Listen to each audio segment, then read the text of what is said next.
So this brings us to the question, what drives prices? Because you're going to see a lot of traders look at technical analysis to try and predict where a price is going to go, or fundamental to predict where a price is going to go. But when you think about it, what really drives prices? Is it the fact that these technicals told us that something is going up, or the fundamentals told us that something is going up? Not really. What's going to drive prices is what we just saw. Orders. People sending an order to buy, or people sending an order to sell. That's the only thing that's going to push prices in one direction or the other. Now, you can argue that, well, what's going to make somebody buy or sell is technical analysis or fundamental analysis. That's great. Okay, you can say that.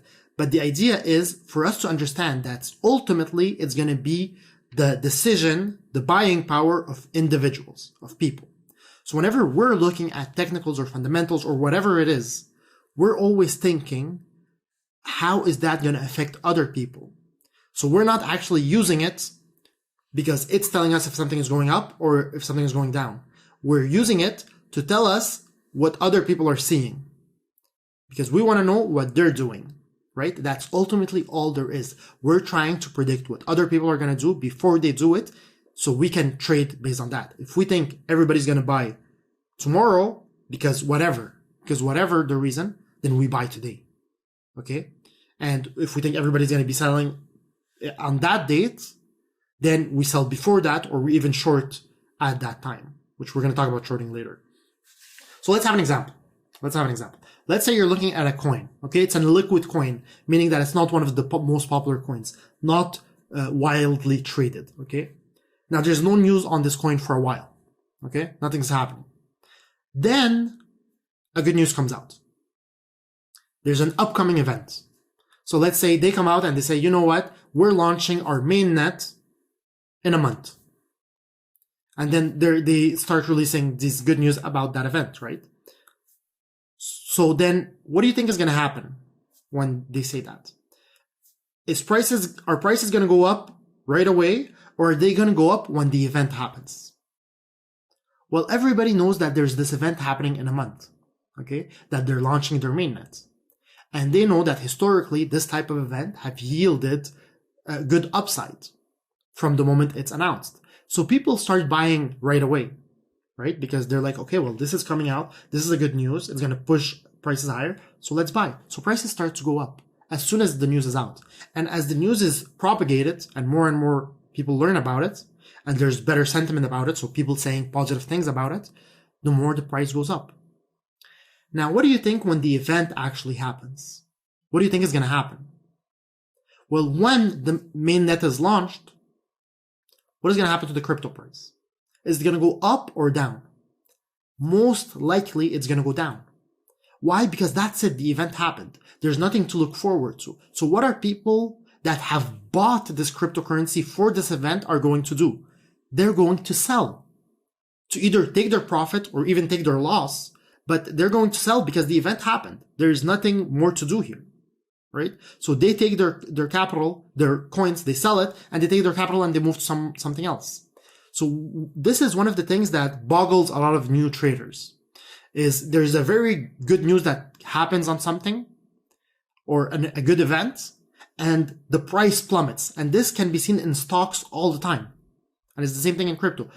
The crypto plummets. And people are like, well, how does it plummet? That's great news. Well, it plummeted because people sold on the news. Because, okay, it happened, it's over.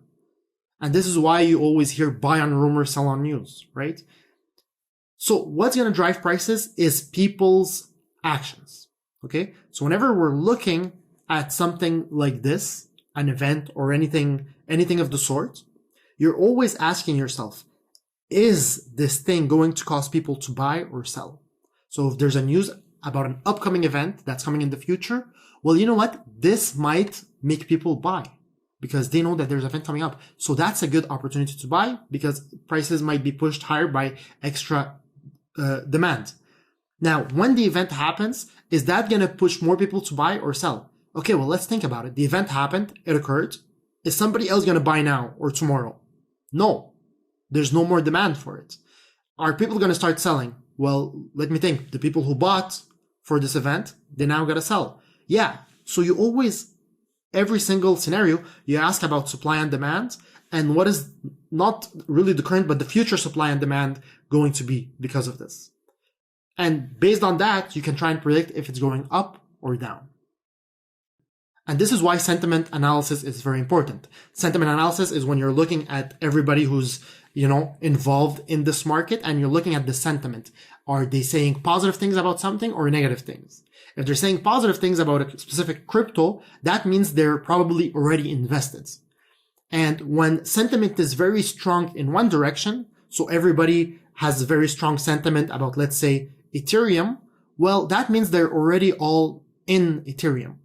And what's left to happen is that they're probably going to have to sell to get out of that position at one point. But there's not a lot of buyers left because everybody's so positive about this crypto. So they're already all in. So that tells you that there's no more buyers to buy, but there's a lot of sellers that are going to liquidate at one point. So even though the sentiment is very positive and everybody's saying good things about it, the probability that the price goes down is actually high because the sentiment is so strong. Everybody's already in. There's no more extra demand to come in, but there's a lot of supply that's going to come in the future. So prices might go down. That's sentiment analysis. And this is why contrarian investing is popular. Contrarian investing is people who have this philosophy of trading against the herd. So if everybody's saying positive things about something, contrarian investors are going to be like, well, look, if they're all saying positive things about it, they've already purchased, and what's left to happen is for them to sell. So I'm going to do the opposite. If everybody's saying this is great, I'm going to bet that it's going down. If everybody's saying this is shit, I'm going to bet that it's going up, because if they're all saying that it's shit, they probably have no positions in it. And the moment that there's something good that happens on it, there's going to be a lot of potential demand that can come in. And there's no real supply, no sellers, because they're already not in it. So that's contrarian investing, where you're going to look at sentiment, what everybody's saying, and doing the opposite, which makes sense. Because remember, the thing that's going to drive prices is future supply and demand. So knowing the supply and demand of everybody, and then knowing how that is going to shift is very important for you to try and predict future prices. So that does it for what drives prices, and I'll see you guys in the next lecture.